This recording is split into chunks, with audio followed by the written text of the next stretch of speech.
एक दूसरे से जय और विषय करेंगे बदलकर सही पहुंचे वापस। ओम वे सर्वदेवना स्वस्थान में चतु अपनी इतना बाहर डालने होगी आप कभी मान पहुंचेंगे। और आज प्रतीक भाई को बहुत भाव थे उनकी इच्छा विधान की और एक के निमित्त से अनेकों को लाभ होता है। इसी का लाभ लेते हुए आप सबने लाभ लिया। जो भी मानभाव विधान का अपने विधान के उपलक्ष्य में कुछ भी राशि देना चाहते हैं कार्यालय में देते हुए कुछ रात वहाँ करेंगे, क्योंकि व्यवस्थाएं सारी कमेटी के द्वारा की गई है, लेकिन किया गया अपने ओर से होना चाहिए। द्रव्य अपनी अपन को अपनी कराना है जिससे अपना लाभ स्वयं को मिले, इसलिए द्रव्य अपन को समिति की नहीं कराना।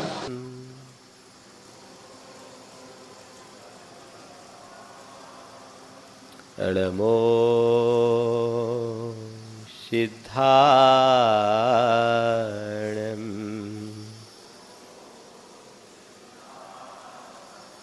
अडमो आयरियाणम्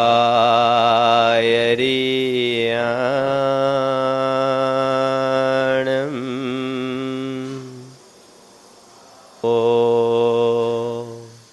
उवज्झायाणम्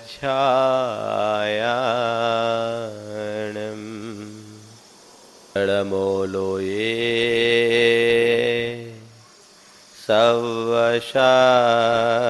सवशाहुणम्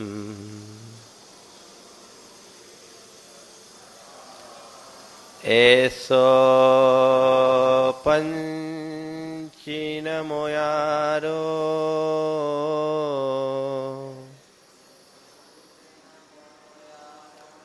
सव्वपावपनाशनो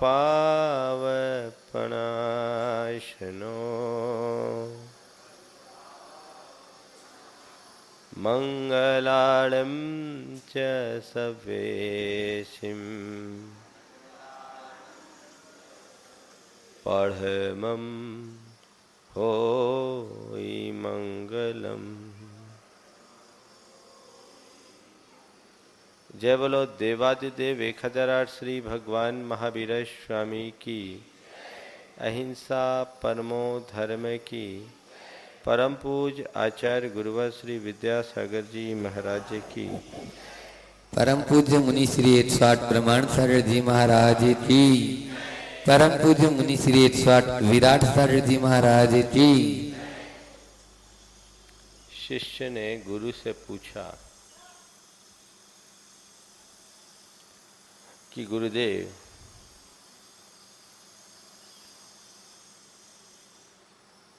कल्याण का उपाय क्या है? और साथ ही पूछा कल्याण क्या है? गुरु ने कहा स्वयं की पहचान कल्याण का उपाय है और स्वयं की उपलब्धि कल्याण है।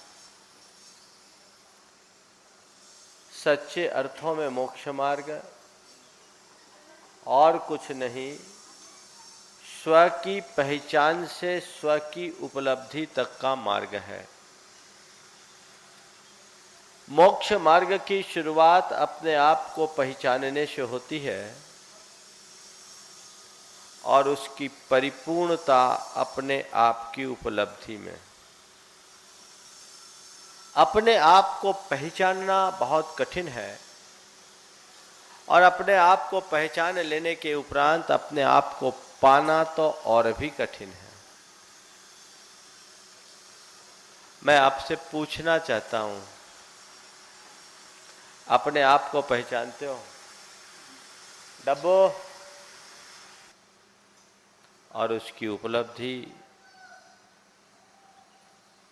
उसकी परिपूर्णता स्वयं की उपलब्धि में। अपने आप को पहचानना बहुत कठिन है और अपने आप को पहचानने के बाद अपने आप को पाना और भी कठिन है। आप कह सकते हो कि ये तो बड़ी सहज सी बात है, हम अपने आप को पहचानते तो हैं ही, पूछो अपने मन से, क्या तुम्हें तुम्हारी पहचान है? बोलो, अपने आप को पहचानते हो? आपसे पूछूं कि आप कौन हो तो आपका उत्तर क्या होगा? फट से आपकी जबान पर आपका नाम आ जाएगा, आपका पता आ जाएगा। और जब मैं आपके बारे में कुछ विशेष जानने की इच्छा व्यक्त करूंगा तो अपने साथ जितने ओहदे जोड़े हुए वो जोड़ दोगे, और थोड़ा आगे बढ़ूंगा तो और अपनी जो संपत्ति है, संपर्क है, संबंधी है, उन सबको जोड़ दोगे। संत कहते हैं विचार करो, ये जो कुछ भी तुम कह रहे हो क्या वो तुम्हारे हैं या तुम उस रूप हो? एक दिन की बात, एक छोटा सा बच्चा था। मैंने उससे पूछा कि तुम्हारा नाम क्या है? उसने बोला यश कुमार। हमने कहा कैसे पता लगा कि तुम्हारा नाम यश कुमार है? बोला मम्मी पापा ने रख दिया तो मेरा नाम यश कुमार हो गया। हमने कहा अच्छा, तो तुम्हारा नाम तुम्हारे मम्मी पापा ने यश कुमार रख दिया तो तुम यश कुमार हो गए। यदि तुम्हारे मम्मी पापा ने तुम्हारा नाम गधा रख दिया होता तो तुम गधा बन जाते। मैं तो विनोद में बोला, और वो बच्चा सख्ते में आ गया। बोले हाँ महाराज, ये तो बिल्कुल सही है, जो नाम मम्मी पापा रख दे वही हो जाए। अरे नाम क्या है? पहचान का एक साधन, जिसे हमारे जन्म के बाद हमारे साथ जोड़ा गया। जब तक जीवन रहेगा ये नाम चलेगा, और कुछ अच्छा काम करोगे तो मर जाने के बाद भी कुछ लोग इस नाम से पुकारेंगे। लेकिन ये नाम मेरा स्वरूप है क्या? विचार करने की बात है कि ये नाम मेरे जीवन से कब जुड़ा। मैं जब जन्म नहीं लिया था तब भी मैं था, और जब इस दुनिया से चले जाऊंगा तब भी मैं रहूंगा। जब मैं नया जन्म लूंगा मेरा कोई और नाम हो जाएगा, फिर ये नाम क्या? और जब मैं कहीं और था तो मेरा कुछ और नाम था, फिर इस नाम का संबंध क्या? ये नाम तो इस जीवन का एक छोटा सा भाग है।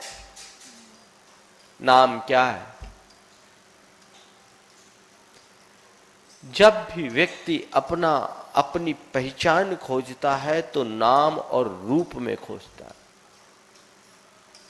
ये नाम मेरा स्वरूप नहीं, ये रूप मेरा स्वरूप नहीं। इस रूप की कथा क्या है? मां के पेट से इस रूप की शुरुआत हुई और चिता की आग में इसका अंत होना है।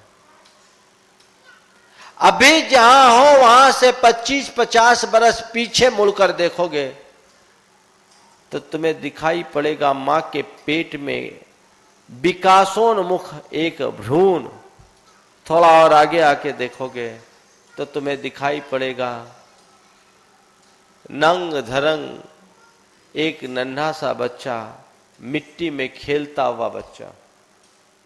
अभी जहां हो उससे 25-50 बरस आगे जाकर देखोगे तो तुम्हें दिखाई पड़ेगा लाठियों के सहारे हाँफता कांपता चलता हुआ एक वृद्ध है। और आगे देखोगे तो तुम्हें दिखाई पड़ेगी सुलगती हुई एक चिता, जिसमें तुम्हारा ये सुंदर सलोना सा रूप धू धू कर स्वाहा होता दिखेगा। यही तो रूप की कथा है। मां के पेट से चिता की राख, इससे आगे रूप नहीं। और जन्म के बाद नाम जुड़ता है, जैवन के साथ नाम समाप्त, इसके आगे नाम नहीं। संत कहते नाम तेरा रूप नहीं और ये रूप तेरा स्वरूप नहीं। माना कि तुझे अनेक नामों से जाना जाता है और माना कि तू अनेक रूप धारण करता है, फिर भी नाम और रूप तेरा स्वरूप नहीं। तेरा स्वरूप अनाम और अरूप है। उस अनाम अरूप स्वरूप को पहचानो। वो क्या है? जन्म से पहले भी तेरा स्वरूप था, मृत्यु के बाद भी तेरा रहेगा। वो जो है सो तू है, उसे पहचानो और उस तत्व को पहचानने वाला जीव ही सम्यक दृष्टि होता है। आप अपने आप को जब तक नहीं पहचानते तब तक मुक्ति की उपलब्धि असंभव है। भगवान से प्रार्थना करते वक्त बोलते हैं, मैं भ्रम्यो अपन पौ विषरिया अपनायो विधि फल पुण्य पाप। निज को पर का करता पिछान, पर में अनिष्टता इष्टथान। आकुलित भयो अज्ञान धार, जो मृग मृग तृष्णा जानीवार। कि मैं इस संसार में भगवान आज आपके चरणों में आने के बाद इस बात का आभास कर रहा हूं कि इस संसार में मैं भटका हूं। तो क्यों भटका? अपन पाओ विषय, आप अपने स्वरूप को भूल जाने के कारण ही इस संसार में भटकता रहा हूं। अपनायो विधि फल पुण्य पाप, और अपने स्वरूप को भूलकर कर्म के फल स्वरूप जो पुण्य और पाप रूप है उन संयोगों को ही अपना माना, उन्हें ही अपनाया। पर में इष्ट अनिष्ट बुद्धि रखा और आकुलित हुआ, अज्ञानता के साथ ग्रसित रहा और अपने जीवन के कल्याण का पथ प्रशस्त नहीं कर पाया। जैसे मृग तृष्णा में पानी का वहम या भ्रम रख करके भटकता है, वैसी मैं इस संसार में भटकता रहा। संत कहते ये जब तक व्यक्ति की बुद्धि मोहाच्छन्न होगी तब तक वो अपने आप को नहीं पहचानता, और जब तक अपने आप को पहचानेगा नहीं तो पाने का तो सवाल ही नहीं है। प्रश्न पूछो अपने आप से, मैं कौन हूं? कौन हो? क्या उत्तर है? पता ही नहीं। एक आदमी ने जम के शराब पी ली, खाट पे पड़ा था, नशे में गिर पड़ा, और जब पड़ा गिर पड़ा तो जोर से चिल्लाया अपने नौकर को कि रामू देख तो कौन गिर पड़ा। रामू ने कहा, सर आप ही गिर पड़े हो। खुद गिरा है पर खुद का पता नहीं। ये संसार की वास्तविकता है कि संसार के बहुसंख्यक प्राणी अपने आप को पहचानते नहीं। मैं कौन हूं? कभी मन में प्रश्न उठा? क्या है? शरीर की उत्पत्ति को अपनी उत्पत्ति, शरीर के विनाश को अपना विनाश मानने का अभ्यास आज तक का रहा है।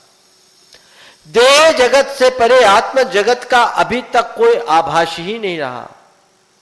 मैं कौन हूं और मेरा क्या है इसका भान ही नहीं हुआ।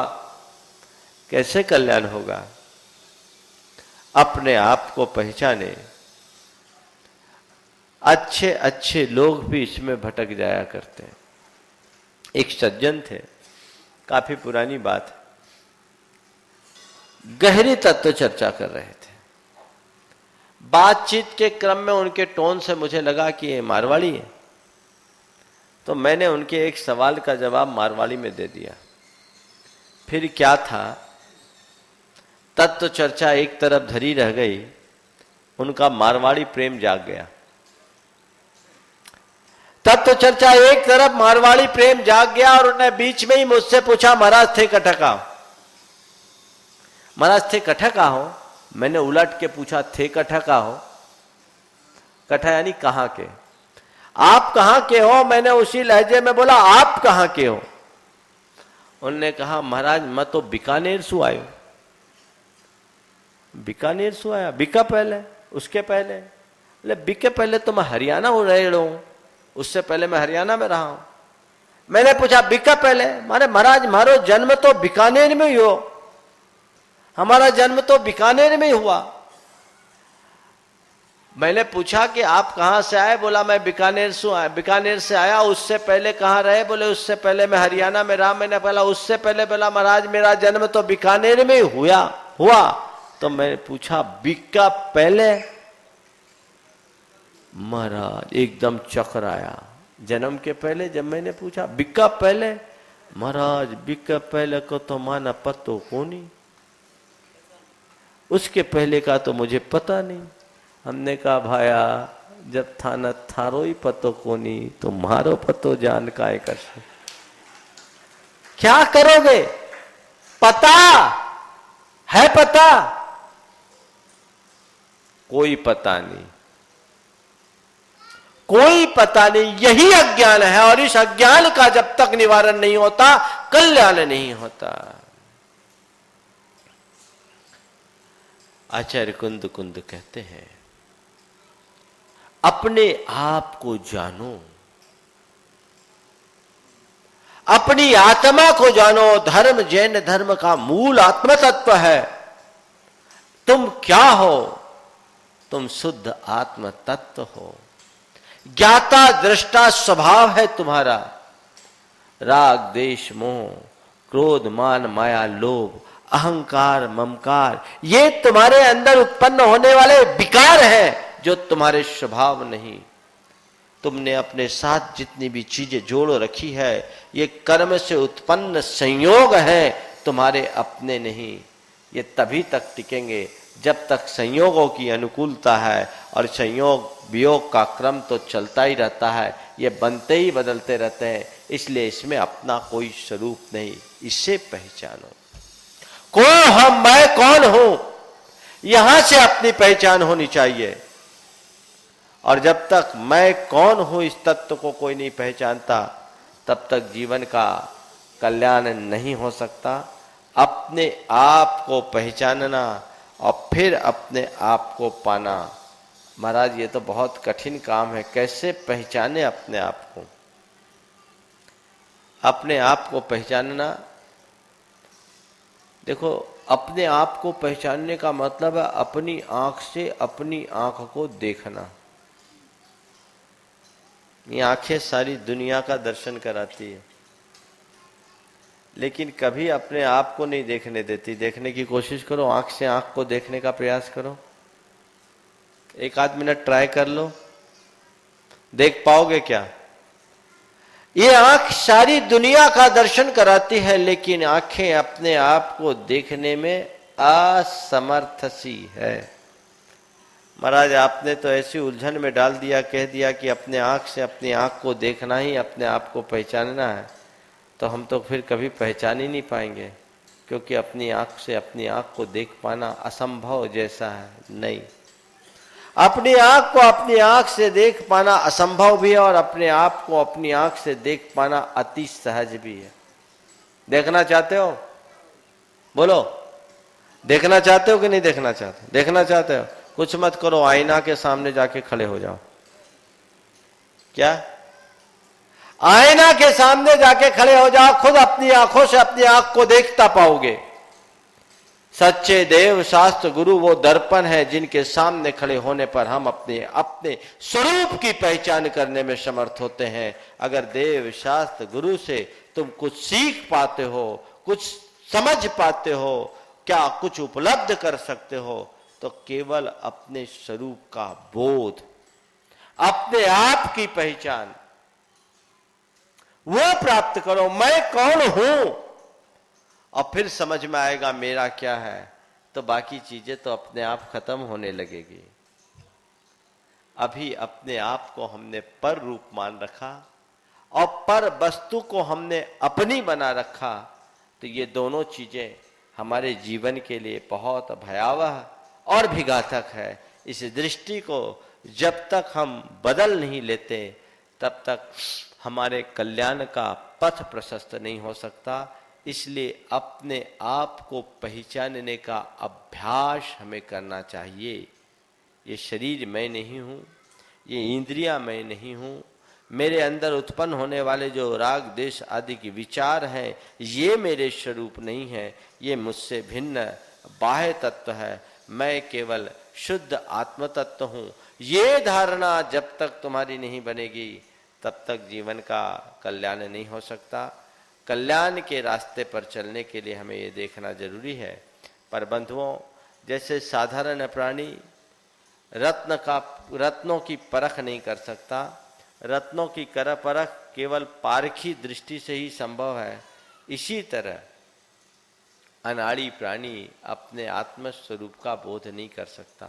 कांच और कंचन के भेद को जानने के लिए जोहरी जैसी आंख चाहिए, और जोहरी जैसी आंख पाने के लिए जोहरी का सानिध्य चाहिए। बिना जोहरी के संपर्क में आए कोई जोहरी जैसी आंख नहीं पा सकता। एक उदाहरण सुना करके आज के प्रसंग को मैं विराम दे रहा हूँ। आज प्रवाह नहीं बन रहा है, मानसिकता मेरी नहीं बन रही। एक तो उधर से भी डिस्टरबेंस है, और एक लंबे अंतराल के बाद आज फिर से आपके बीच बैठा। एक जोहरी था, उसका इकलौता बेटा था, और वो एकदम निखट्टू, बिना काम का। पिता अपने बेटे को समझा समझा कर थक गया, लेकिन बेटे रास्ते पर नहीं आ पाया। मरते वक्त उसने अपने एक मित्र से कहा कि देख, अब मैं मर रहा हूँ, मेरी जिंदगी बीत गई, मैं बच्चे को संभाल नहीं पाया, मेरे बाद तू उसका ख्याल रखना। पिता की मौत के बाद बेटे ने एक सिरे से अपनी संपत्ति उड़ाना शुरू कर दी, और संपत्ति उड़ाते उड़ाते सब बर्बाद हो गया। जब कुछ जैसे जैसे संपत्ति खत्म हुई, उसके दोस्त यार भी उससे किनारा काटने लगे। एक बार उसे कुछ रुपयों की सख्त आवश्यकता हुई, और उस घड़ी में उसे याद आया कि पिता ने कहा था कि जब तुझे रुपयों की सख्त आवश्यकता होगी तो घर के तहखाने में रखे पिटारे के रत्न बेचना, और उसे अपने चाचा के ही दुकान पर बेचना, और किसी के यहाँ मत बेचना। वो सीधे तहखाने में उतरा, देखा उसे रत्नों का एक पिटारा मिला, और वो पिटारा लेकर के सीधे अपने चाचा के पास पहुंचा और कहा, चाचा ये रत्न है, इसका जो भी बाजार भाव है आप दे दें, मुझे आज रुपयों की सख्त आवश्यकता है, और मेरे पिता ने कहा था कि जब तुझे रुपयों की सख्त आवश्यकता होगी तो इसे बेचना, और केवल चाचा आपके ही पास बेचना, इसलिए मैं आपके पास आया हूँ, आप इसका वाजिब मूल्य मुझे दे दें।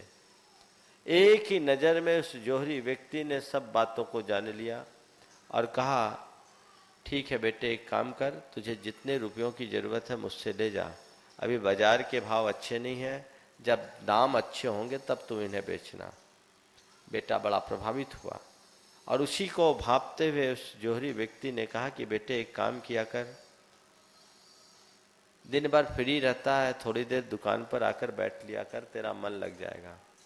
जोहरी के कहने से वो व्यक्ति अगले दिन से दुकान पर आकर बैठना शुरू कर दिया, और रत्नों के आदान प्रदान को देखकर संस्कार तो पुराने थे ही, वो पक्का जोहरी बन गया। कोई 6 महीने बीते, और 6 महीने के बाद एक दिन उसके जोहरी चाचा ने कहा कि बेटे जा, आज बाजार के दाम अच्छे हैं, उन रत्नों को ले आ। वो गया, तहखाने में उतरा, फिर से पिटारा खोला, पर ये क्या, इस बार उसकी आंखें फटी की फटी रह गई। तो देखा ये क्या, एक को उठाया नीचे गिराया, दूसरे को उठाया नीचे गिराया, तीसरे को उठाया नीचे गिराया, पूरा पिटारा खाली। खाली हाथ मुंह लटकाए जोहरी के पास आया। जोहरी ने पूछा, बेटे वो रत्न कहाँ है? बोले, चाचा शर्मिंदा क्यों करते हो, रत्न थे ही कहाँ, वो तो सब कांच थे, मैंने उन्हें फेंक दिया। वो रत्न थे ही कहाँ, वे तो सब के सब कांच थे, मैंने उन्हें फेंक ही दिया। पर चाचा मुझे एक बात समझ में नहीं आई, मैं अनाड़ी था, आप तो जोहरी थे, आपने मुझे 6 महीने तक अंधेरे में क्यों रखा? उसी दिन आप कह देते कि बेटे ये रत्न ही कांच है, इन्हें फेंक दे। तो जो जोहरी ने जवाब दिया बड़ा अनुभवपूर्ण था। जोहरी ने कहा कि बेटे, उस समय मैं तुझे कुछ भी कहता तो तुझे भरोसा नहीं होता, तो यही सोचता कि चाचा मेरी मुसीबत का गलत फायदा उठाना चाह रहे हैं। तो मैंने सोचा कि उस घड़ी तुझे सलाह की जरूरत नहीं है, दृष्टि की जरूरत है। 6 महीने में तूने रत्न की पहचान कर ली, खुद समझ में आ गया क्या सही है और क्या गलत है। अब तुझे मैं 10 बार कहूँ तो भी तू उन्हें रत्न मानने के लिए तैयार नहीं होगा। बंधुओं, बस मैं यही कहना चाहता हूँ, रत्न की परख चाहते हो तो जोहरी बनो, और जिस दिन जोहरी बन जाओगे, रत्न की पहचान पा जाओगे, तो अपने साथ जो कांच कंकड़ जोड़ रखे हों, पल में उन्हें छोड़ दोगे और अपने भीतर के रत्नत्रय रूप निधि को प्राप्त करके माला माल हो जाओगे और इसी के बल पर हमारे जीवन का कल्याण होगा।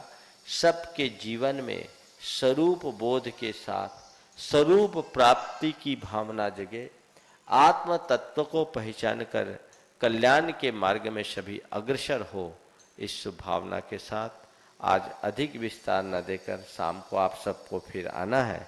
मैं यहीं पर विराम दे रहा हूँ। बोलिए परम पूज्य आचार्य गुरुवर श्री विद्यासागर जी महाराज।